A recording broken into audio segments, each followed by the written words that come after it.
Está aberto o Gabinete de Guerra na Rádio Observador. Eu sou Miguel Cordeiro e vou conversar nos próximos minutos sobre os conflitos em curso, tanto na Ucrânia como no Médio Oriente. Vou conversar com o historiador Bruno Cardoso Reis e começamos com a visita de Zelensky à Península Ibérica. Está hoje em Espanha.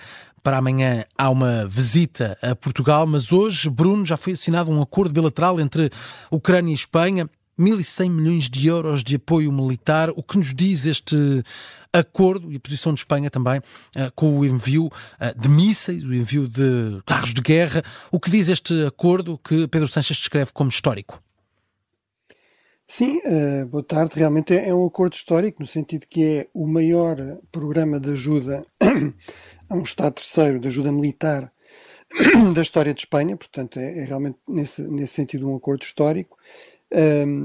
Havia alguns aspectos que ainda não eram absolutamente claros, mas entanto foram ficando. Portanto, a partir desta promessa de 1.100 milhões será já para o ano 2024, portanto para os próximos 6 meses, e o acordo prevê a continuação desse apoio até 2027, num total de mais de 5 mil milhões de euros. Portanto, é realmente um apoio muito significativo, com equipamento também muito importante, mais 20 carros de combate para já, Leopard, veículos blindados de transporte de tropas, drones, mecanismos também anti-drone, munições de artilharia. Portanto, é realmente um acordo muito significativo e de facto significa que a Espanha, por um lado, quis aqui um pouco recuperar terreno, porque realmente em todas as análises aparecia sempre como o país europeu de alguma dimensão, com uma indústria de defesa com alguma expressão, que dava menos apoio à Ucrânia. Os últimos números que eu vi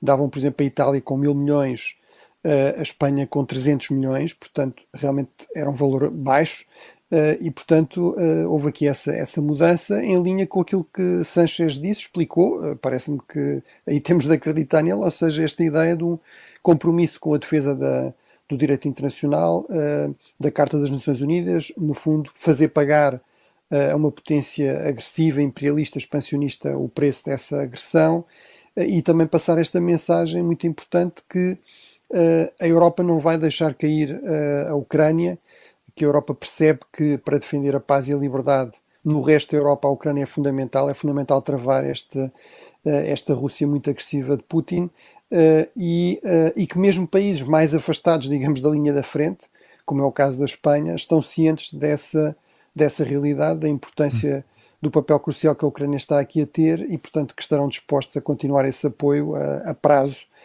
sendo que este é um compromisso do atual governo espanhol, mas apesar de todas as tensões, polarização, divisões em termos de política interna e externa em Espanha, nomeadamente entre o PSOE, o partido que está atualmente no governo, e o PP, o partido de centro-direita do Alberto Feijó, que está na oposição, a respeito desta questão realmente há convergência, há um apoio bastante consensual em Espanha à Ucrânia. Foi anunciado também por Paulo Rangel que vai ser assinado um acordo bilateral também a abranger os próximos 10 anos nessa visita de Zelensky, que amanhã a Portugal deve acontecer durante a tarde. Zelensky recebeu hoje boas notícias de Espanha, a assinatura deste acordo bilateral, mas diria que a melhor notícia que Zelensky pode ter recebido hoje é a autorização dada pela NATO para atacar a Rússia com armas dos aliados. E algo que Zelensky tem vindo a pedir há muito tempo, foi hoje aprovado. Que importância tem esta autorização da NATO, Bruno? Bem, para já, o que no fundo foi uma decisão, ou melhor, foi uma recomendação da Assembleia Parlamentar da NATO. Sim.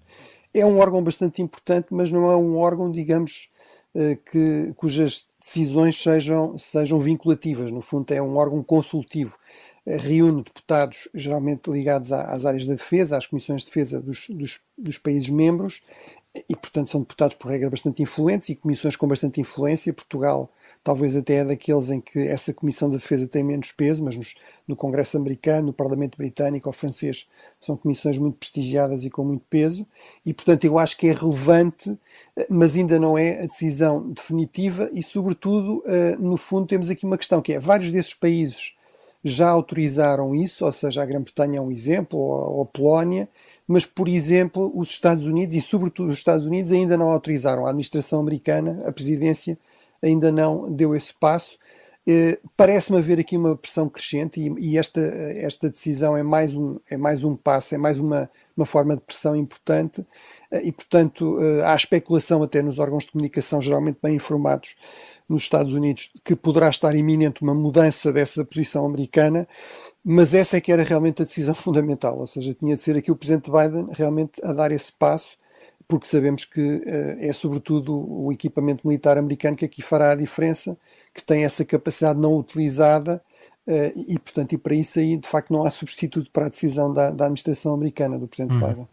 No conflito na faixa de Gaza, bombardeamento em Rafah, muito noticiado hoje. Israel garante que fez um ataque cirúrgico e recusa ter atingido uma zona humanitária. Certo é que temos já várias vítimas, uma grande destruição de bombardeamentos que aconteceram durante as últimas horas.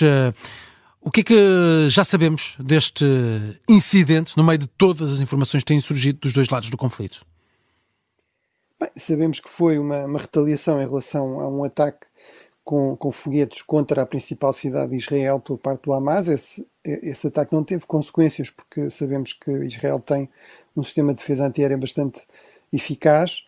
Agora, obviamente, o facto de Israel dizer que é em retaliação a esse ataque e até dizer e reclamar que, no fundo, foram atingidos alvos militares do Hamas, que haveria ali instalações do Hamas, líderes do Hamas.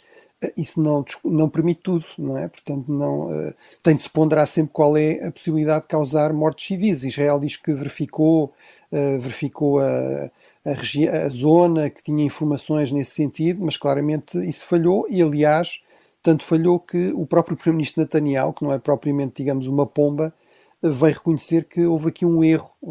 As palavras que ele usou foi um erro trágico e, portanto, há claramente um número de mortes civis que não são aceitáveis num campo de refugiados, portanto, pessoas que já foram forçadas a deslocar-se para zonas que supostamente eram mais seguras. Não houve nenhum tipo de pré-aviso para se retirarem desta zona.